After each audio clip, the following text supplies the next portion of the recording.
നമസ്കാരം. യുദ്ധം അവസാനിപ്പിക്കുവാൻ ഇറാൻ തയ്യാറായി. ഇറാനെ തകർക്കാൻ 1 മണിക്കൂർ മതിയെന്ന് ട്രംപിന്റെ വീരവാദം. ആഴ്ചകളായിട്ട് തുടരുന്ന യുദ്ധം, ഇറാനും അമേരിക്കയും ഇസ്രായേലും ഒക്കെ ചേർന്ന് നടത്തുന്ന യുദ്ധത്തിന് അന്ത്യമിടാൻ തയ്യാറാണ് എന്നുള്ള സൂചന നൽകുകയാണ് അവസാനം ഇറാൻ ഭരണകൂടം. അത് സമാധാന ഉപാധികൾ മുന്നോട്ട് വെച്ചുകൊണ്ടാണ്. യുദ്ധം തുടങ്ങിയത് ഇസ്രായേലും അമേരിക്കയുമാണ് എന്നും എന്നാൽ ആ യുദ്ധം അവസാനിപ്പിക്കേണ്ടത് തങ്ങളാണ് എന്നും കഴിഞ്ഞ ദിവസം പറഞ്ഞിരുന്ന ഇറാനാണ് അവസാനം യുദ്ധത്തിന് ഒരു വിരാമമിടുന്നതിന് വേണ്ടിയിട്ട് തയ്യാറാകുന്നത് എന്നുള്ളതാണ്. റഷ്യൻ പ്രസിഡന്റ് വ്ളാഡിമിർ പുടിനുമായിട്ടും പാകിസ്ഥാൻ അധികൃതരുമായിട്ട് നടത്തിയ ഉന്നതതല ചർച്ചകൾക്ക് പിന്നാലെയാണ് ഇറാൻ ഇപ്പോൾ തങ്ങളുടെ നിലപാട് വ്യക്തമാക്കുന്നത് എന്നതാണ്. ഇതാദ്യമായാണ് നിലവിലെ സംഘർഷത്തിന് ശേഷം ഇറാൻ സമാധാനത്തിനായുള്ള ഉപാധികൾ പരസ്യമായിട്ട് പ്രഖ്യാപിക്കുന്നത്. ഇറാന്റെ പരമാധികാരവും അന്താരാഷ്ട്ര തലത്തിലുള്ള അവകാശങ്ങളും അമേരിക്കയും ഇസ്രായേലും ഔദ്യോഗികമായി അംഗീകരിക്കണം. ഫെബ്രുവരി 28 മുതൽ ആരംഭിച്ച ആക്രമണങ്ങളിൽ ഇറാൻ ഉണ്ടായിട്ടുള്ള സാമ്പത്തികവും സൈനികവുമായിട്ടുള്ള കനത്ത നഷ്ടങ്ങൾക്ക് കൃത്യമായിട്ടുള്ള പരിഹാരം നൽകണം. ഭാവിയിൽ ഇറാന്റെ മണ്ണിൽ വീണ്ടും ആക്രമണങ്ങൾ ഉണ്ടാകില്ല എന്ന് അമേരിക്കയും ഇസ്രായേലും രേഖാമൂലം ഉറപ്പു നൽകണം. റഷ്യയും പാകിസ്ഥാനും ഉൾപ്പെടെയുള്ള രാജ്യങ്ങൾ സമാധാന ചർച്ചകളിൽ മധ്യസ്ഥത വഹിക്കണമെന്നുകൂടി ഇറാൻ താല്പര്യപ്പെടുന്നുണ്ടെങ്കിൽ ഈ സമാധാനപരമായിട്ട് യുദ്ധം അവസാനിപ്പിക്കാവുന്നതാണ്. സമാധാന ചർച്ചകൾക്കായിട്ട് റഷ്യൻ പ്രസിഡന്റ് വ്ളാഡിമിർ പുടിൻ നേരിട്ട് ഇടപെടുന്നു എന്നുള്ളത് തന്നെയാണ് ക്രെംലിൻ വക്താവായിട്ടുള്ള ദിമിത്രി പെസ്കോവ് സ്ഥിരീകരിച്ചത്. പുടിൻ അമേരിക്കൻ പ്രസിഡന്റ് ഡൊണാൾഡ് ട്രംപുമായിട്ട് ഫോണിൽ സംസാരിച്ച് സമാധാന നിർദ്ദേശങ്ങൾ പങ്കുവച്ചു. മേഖലയിൽ സമാധാനം കൊണ്ടുവരുന്നതിന് പാകിസ്ഥാനും സജീവമായിട്ടുള്ള നീക്കങ്ങൾ നടത്തി.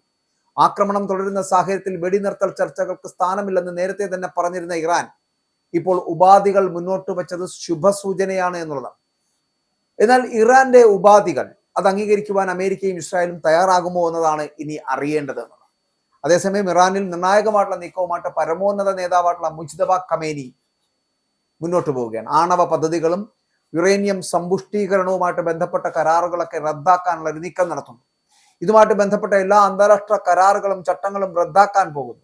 നേരത്തെ ആണവോർജ ഏജൻസിയുടെ പരിശോധനകൾക്ക് ഇറാൻ വിസമ്മതിച്ചിരുന്നു. ഏകപക്ഷീയമായിട്ടുള്ള ആക്രമണം നേരിടുമ്പോൾ കരാറുകൾ പിന്തുടരേണ്ടതില്ല എന്നുള്ള ഇറാന്റെ തീരുമാനം വന്നിരുന്നു. പക്ഷെ നേരത്തെയുമൊക്കെ US ഇറാനും തമ്മിൽ നടന്ന ചർച്ചകളിലും തീരുമാനമാകാതിരുന്നത് യുറേനിയം സമ്പുഷ്ടീകരണവുമായിട്ട് ബന്ധപ്പെട്ട വിഷയങ്ങളായിരുന്നു. US ഇറാൻ സംയുക്ത ആക്രമണം തുടരുന്നതിനിടെ എല്ലാ കരാറുകളിലും നിന്ന് പിന്മാറാനാണ് മുജ്തബയുടെ തീരുമാനം. അതേസമയം ഇറാനിയൻ മാധ്യമങ്ങളിലെ ചില പരാമർശങ്ങളുടെ ചുവട് പിടിച്ച് മുജ്തബ ഖമേനിക്ക് പരിക്കേറ്റോ എന്നത് സംബന്ധിച്ചുള്ള ചർച്ചകൾ വല്ലാതെ കൊഴുക്കുന്ന ഒരു സാഹചര്യത്തിലാണ് പരമോന്നതനായിട്ടുള്ള നേതാവായി തിരഞ്ഞെടുക്കപ്പെട്ട് 3 ദിവസം പിന്നിട്ടിട്ടും മുജ്തബ ഖമേനിയെ പൊതുവേദികളിലോ വീഡിയോകളിലോ ഒന്നും പ്രത്യക്ഷപ്പെടാത്ത ഒരു സാഹചര്യത്തിലായിരുന്നു അങ്ങനെ ഒരു ചിന്ത ഉണ്ടായത്. അദ്ദേഹത്തിനും പരിക്കേറ്റു, അദ്ദേഹത്തിനെയും വധിക്കുവാനുള്ള ശ്രമം നടന്നുവെന്ന്. പക്ഷേ ഇതിനെയൊക്കെ സാധൂകരിക്കാൻ ഉപയോഗിക്കുന്ന വാദം എന്ന് പറയപ്പെടുന്നത് ഇതൊക്കെയാണ് എങ്കിൽ കൂടിയും എന്നാൽ ഇത്തരമൊരു യുദ്ധം നടക്കുമ്പോൾ ഒരു രാജ്യത്തിന്റെ പരമോന്നത നേതാവ് പരസ്യമായിട്ട് രംഗത്ത് വരുമോ എന്നതാണ് ഇറാന്റെ ചോദ്യം എന്ന് പറയുന്നത്. അപ്പോൾ ഇസ്രായേൽ നടത്തിയ ആക്രമണത്തിന് മുജ്തബയ്ക്ക് പരിക്കേറ്റതെന്നാണ് ചില റിപ്പോർട്ടുകളിൽ പറയുന്നത്. ഫെബ്രുവരി 28 ഇസ്രായേലും അമേരിക്കയും നടത്തിയ ആക്രമണത്തിൽ 56-കാരനായിട്ടുള്ള മുജ്തബയ്ക്ക് ഗുരുതരമായിട്ട് പരിക്കേറ്റതായിട്ടാണ് ഇറാനിയൻ ഉദ്യോഗസ്ഥർ ഇതിനെക്കുറിച്ച് റിപ്പോർട്ട് ചെയ്തത്. ആയത്തുള്ള അലി ഖമേനി കൊല്ലപ്പെട്ട അതേ ആക്രമണത്തിലാണ് മുജ്തബയ്ക്ക് പരിക്കേറ്റത് എന്ന് നിലവിൽ അദ്ദേഹം രഹസ്യ കേന്ദ്രത്തിൽ തുടരുകയാണ് എന്നൊക്കെയാണ് ന്യൂയോർക്ക് ടൈംസ് അടക്കം ഉള്ള അന്താരാഷ്ട്ര മാധ്യമങ്ങൾ ഇതുമായിട്ട് ബന്ധപ്പെട്ട ചർച്ചകൾക്ക് റിപ്പോർട്ട് വന്നത്. അപ്പോൾ മുജ്തബയുടെ കാലുകൾക്ക് പരിക്കേറ്റതായിട്ടാണ് റിപ്പോർട്ടിൽ പറയുന്നത്. അദ്ദേഹം ഇപ്പോൾ അതീവ സുരക്ഷയുള്ള ഒളി സങ്കേതത്തിലാണ് എന്നും ആശയവിനിമയത്തിന് നിയന്ത്രണങ്ങൾ ഉണ്ട് എന്നൊക്കെ റിപ്പോർട്ടിൽ പറയുന്നുണ്ട്. ഫെബ്രുവരി 28 നടന്ന ആക്രമണത്തിൽ മുജ്തബ ഖമേനിക്ക് പരിക്കേറ്റെന്ന് കരുതുന്നതായിട്ട് 2 ഇസ്രായേലി സൈനിക ഉദ്യോഗസ്ഥരടക്കമെന്ന് വെളിപ്പെടുത്തിയതായിട്ടുള്ള റിപ്പോർട്ടുകളാണ് വന്നിരുന്നത്. അലി ഖമേനിയുടെ ഭാര്യയും ഒരു മകനും ഉൾപ്പെടെ കുടുംബാംഗങ്ങളും നിരവധി സൈനിക ഉദ്യോഗസ്ഥരുമൊക്കെ ഈ ആക്രമണത്തിൽ കൊല്ലപ്പെട്ടിരുന്നു. എന്നാൽ ഇറാന്റെ പ്രതിരോധ സംവിധാനങ്ങളിൽ പലതും തകർത്തു എന്നുള്ള അവകാശവാദവുമായിട്ടാണ് അമേരിക്കൻ പ്രസിഡന്റ് ഡൊണാൾഡ് ട്രംപ് വീണ്ടും മുന്നിൽ വരുന്നത്. ഇറാന്റെ നാവിക സംവിധാനം, വ്യോമയാന സംവിധാനം, റഡാർ സംവിധാനം എന്നിവയും പ്രധാന നേതൃത്വവും ഒക്കെ തകർത്തതായിട്ടാണ് ട്രംപ് പറയുന്നത്. വൈറ്റ് ഹൗസ് അത്തരത്തിലുള്ള കാര്യങ്ങൾ സ്ഥിരീകരിക്കുന്നു എന്നുള്ള റിപ്പോർട്ടുകൾ അടക്കം പുറത്തു വരുന്നുണ്ട്. തങ്ങൾക്ക് ഇതിൽ കൂടുതൽ അല്ലെങ്കിൽ ഇതിനെക്കാട്ടിലും അപ്പുറം കൂടുതൽ ചെയ്യാനാകും. ഇറാനിൽ ബാക്കിയായതെല്ലാം നശിപ്പിക്കുവാൻ വെറും 1 മണിക്കൂർ സമയം തന്നെ ധാരാളം എന്നാണ് ട്രംപിന്റെ അവകാശവാദം അല്ലെങ്കിൽ വീരവാദം എന്ന് പറയുന്നത്. ഇറാൻ ഒരിക്കലും തങ്ങളുടെ രാജ്യത്തെ പഴയതുപോലെ ആക്കുവാനോ കെട്ടിപ്പടുക്കുവാനോ കഴിയില്ല എന്ന് കൂടി ട്രംപ് അവകാശവാദം ഉന്നയിക്കുന്നു. ഇറാന്റെ പിന്തുണയോടെ അമേരിക്കൻ മണ്ണിൽ നടക്കുന്ന ആക്രമണങ്ങളെക്കുറിച്ച് ആലോചിച്ച് താൻ ആശങ്കപ്പെടുന്നില്ല എന്നും എണ്ണ കമ്പനികൾ ഇനിയും ഹോർമുസ് കടലിടുക്ക് ഉപയോഗിക്കണമെന്നുമൊക്കെ ട്രംപ് പറയുന്നുണ്ട്.